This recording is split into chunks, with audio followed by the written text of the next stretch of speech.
Detroit Den 313. We are back. And before we get going, please, please, please, it will help us out tremendously if you hit that subscribe button and don't forget the bell icon so you don't miss our new content. Before we tell you who we're going to talk about, I'm going to give you guys a hint. It's got more hair than me and Will combined. Steve, tell them if they haven't figured it out. We kind of got some bad news about Alex Anzalone, heart and soul of the defense. Gonna miss a little bit of time. Dan Campbell had an interview. He was on 97 Won the Ticket. I listened to his interview on there, and as well as some stuff he said at the podium the other day. He didn't really say what the injury was, but I'm thinking I thought I read something that's like a wrist/hand injury.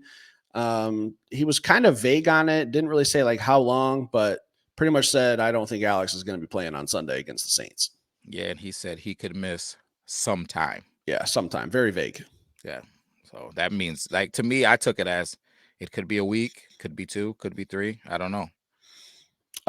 Real quick, talk about Alex Anzalone. Have you seen this new fan group that is kind of taking on his mantra? And what do you think we have to do to become members of the Fanzalones? Listen, I think the first things first that neither one of us have enough hair for it. Well, they wear wigs, which I'm down for. So I mean, is there? Are they selling? I haven't seen any at the stadium. Have you seen any? I haven't, but I've seen like this pack of guys. There's like 10, like 10 deep. If you guys are looking for some more members, we can spread this out to section 139, 138. I'm down. I'll wear the headband and I'll become a Fanzalone. I'm down. So yeah, he's gonna miss some time. I think this is just a bad time for this defense to take a hit on its most consistent and arguably best player. Maybe not athletically, but stats wise, like Alex Anzalone leading the team in damn near every category. Middle linebacker, heart and soul, quarterback of the defense. I mean, this is just does not feel like the right time to be losing him. You know something that I noticed last game? Talk to me. Alex Anzalone, when they announced the defense, got announced last. Mm-hmm. And this is the new part. This is a new part. When Alex Anzalone got announced in years past, it was a nice applause. It was a nice applause, gracious. When he got announced the last couple of games, pop, that place has erupted. Yeah, and I think, man, he's leading the team like you said in damn near everything, and he's just playing great football, man. And in the offseason when we re-signed him, I heard Dan Campbell and Aaron Glenn talking about him and kind of just how he was the heart and soul of this defense and how he gets everybody lined up and he makes sure that people are squared away. And I'm seeing that this year. And it's not just the him getting people lined up, but his play is reflecting that C that he wears. You know what I'm saying? So I'm excited to see what Jack Campbell does in his absence, though. Yeah, real quick, I think the only player who gets a louder celebration when they come out of the tunnel is probably Hutch. Yeah. I mean, but I think Anzalone is closing the gap, and I think that just goes to show that, the Lions fans watching this guy, when we re-signed him, I know we were both kind of like, this isn't like, it's not a bad move. It's just kind of like, okay, yeah, we're keeping Anzalone. Like, all right, no big deal. But I think I don't want to say he's proven me wrong, and I've admitted when I'm wrong. But I think he's proven a lot of people wrong about his play. I mean, he quietly had a couple games ago with 15 tackles. He was just flying all over the field. Monster. He does it all. He gets everyone in the sets, gets everyone in the right formation. So you asked about Jack Campbell, and I know some people have been a little critical of him, wanting this first round pick to like come in and lead the league in tackles and sacks and interceptions and all that. But Jack hasn't really done that. I'm not saying I'm mad with this play, but it's time to step up now. Yeah, man, he's at a bottom line. Jack Campbell's a first round draft pick, and you don't get the opportunity to be a first round draft pick and be a long term developmental piece, right?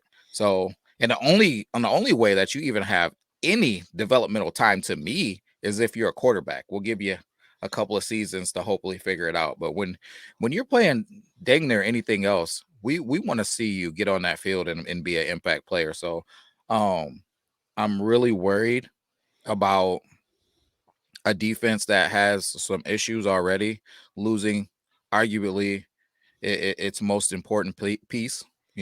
Not taking anything away from Hutch, but I think that Anzalone has shown that he has a very, very important role in this defense, and us going out there without him, I think that we're truly going to get an opportunity to have Jack Campbell graduate and take his game to the next level. Yeah, I think Hutchinson is the most dangerous piece on our defense, but Anzalone is the most important.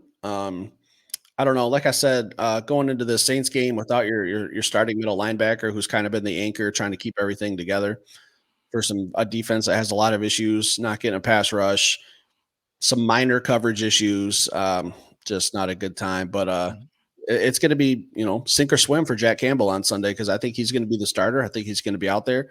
I saw someone on Twitter asking if Rodrigo's going to come back and play linebacker. He could. I mean, he's a junkyard dog. I wouldn't be surprised to see him get out there a little bit more. I know he's kind of playing fullback and is he playing fullback or is he playing receiver? Both. I think he might be. Say what you want. He might have more receptions than JMO at the end of the year. So who knows?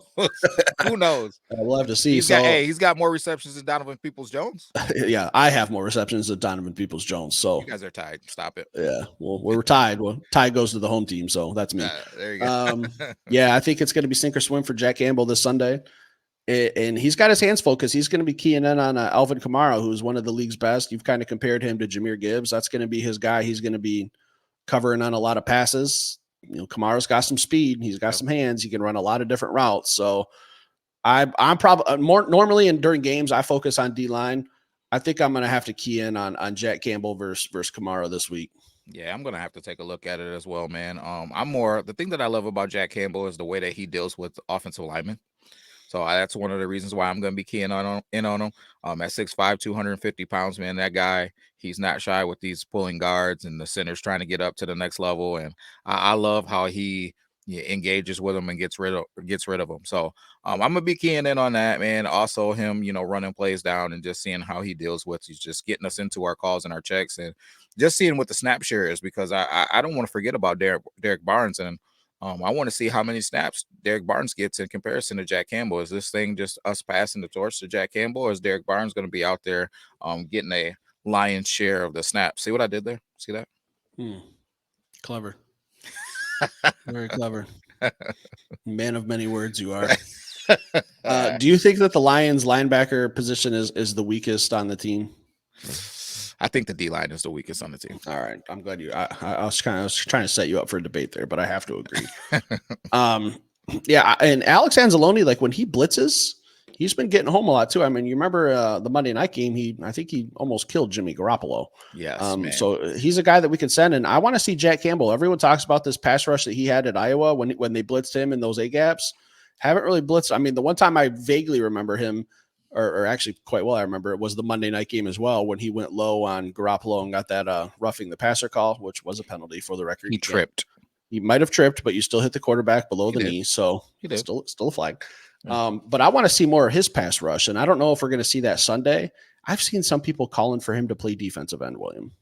Yeah, defensive end is a little bit much, but seeing him take some snaps at DN, I like that. And we've tried it. I think we still have our work cut out for us, but I do think that that's something that's going to be in his toolbox coming next season. But before we get off of it, you mentioned something that triggered me, and that was the blitz. And I want to take an opportunity to talk to some people that have been talking about us blitzing and blitzing and blitzing and blitzing. All right. So before we go too far, I need people to understand that a lot of the times in the NFL, you don't call a play in the huddle that is just a blitz, leave the huddle, and you're just blitzing no matter what the offense does in front of you.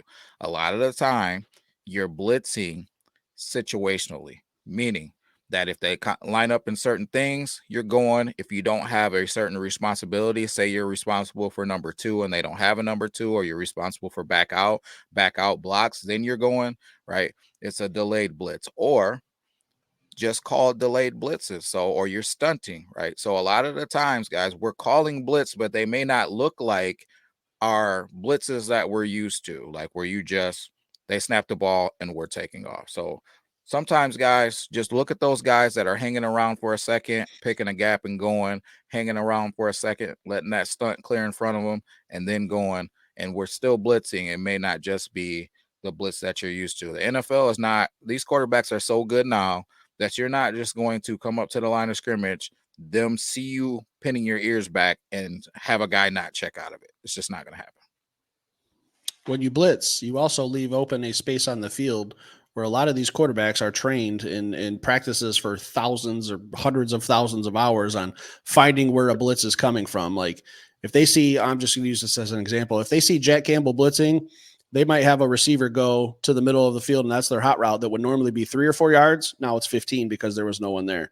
And yet the offense has to execute, and blitzes are about disruption and getting there faster than the quarterback can diagnose that. But I just haven't seen the Lions really blitz successfully this season where it's so fast that the quarterback can't respond. It's usually from about 5 or 6 yards away.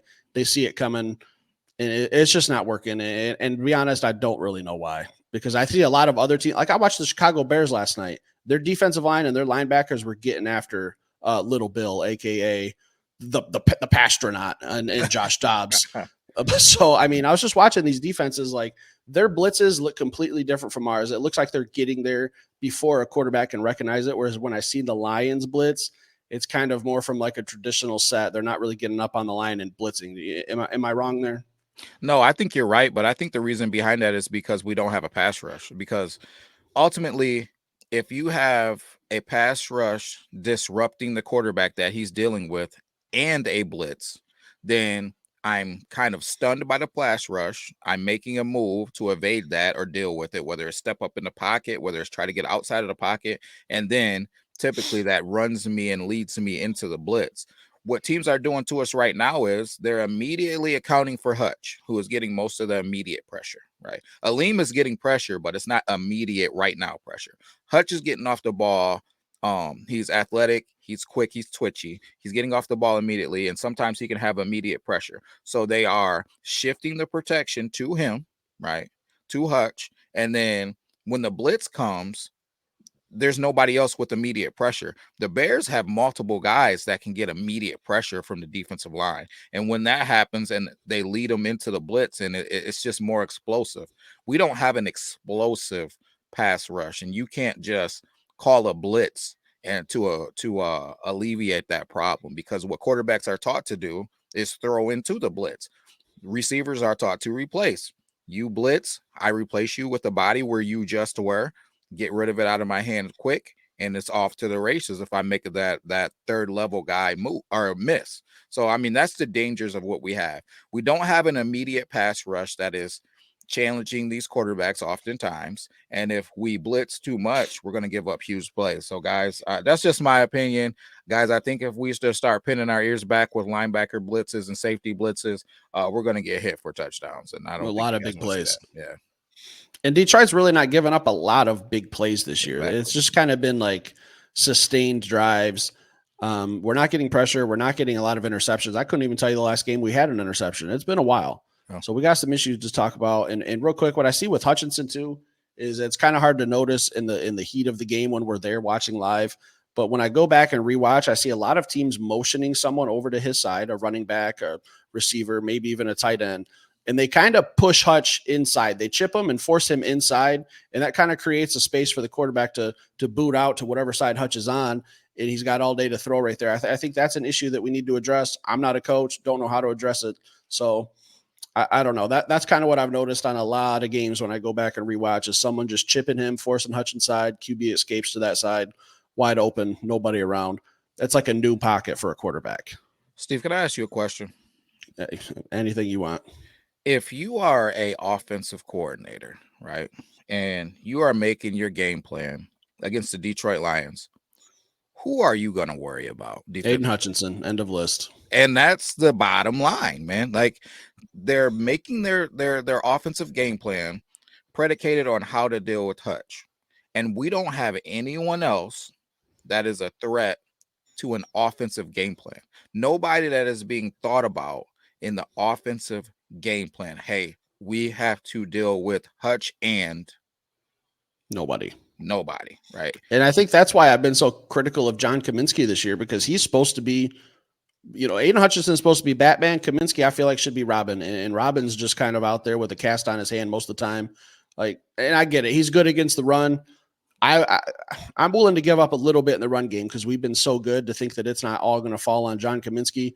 When it's 3rd and 7, I need someone on the other side of Aiden Hutchinson who can be a problem, and it's not John Kaminsky.